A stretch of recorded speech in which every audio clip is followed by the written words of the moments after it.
तळोजा पोलिसांच्या आशीर्वादानं तेल माफिया लोखंड चोर जोमात, पोलीस गेले कोमात अशी परिस्थिती। तळोजा पोलीस स्टेशनच्या हद्दीतील विवेक हिंदुस्तान धाबा या ठिकाणी गेल्या वर्षापासून बिल्डिंग मुंब्रा पनवेल रोड नावडे फाटा पोलीस स्टेशन तळोजा MIDC मध्ये हा धंदा जोमात चालू आहे। यावर प्रभारी पोलीस निरीक्षक प्रवीण भगत, डेप्युटी प्रशांत मोहिते यांचा मोठा आशीर्वाद आहे। म्हणजेच कर्तव्यदक्ष हेच भक्षक आहेत।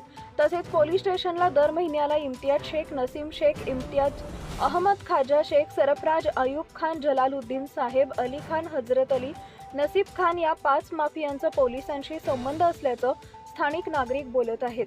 यावर पोलीस आयुक्त कार्यालयात नवी मुंबई इथं देखील तक्रारी गेल्यावर डोळे असून अंधळेपणाचं सोंग मोहिते साहेब घेत आहेत। यावर शासनाचा सळाई चोर, डांबर चोर लखपती होत असून यावर स्थानिक पोलिसांचा कुठलंही नियंत्रण नाहीये।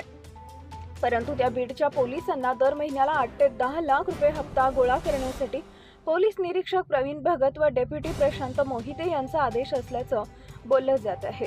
नाहीतर पोलीस आयुक्त कार्यालयात देखील दर महिन्याला लाखो रुपये हप्ता पोहोचला जातोय। म्हणून यावर आता कारवाई कोण करणार? तेल माफिया, सळाई माफिया जोमात, तळोजा पोलीस गेले कोमात।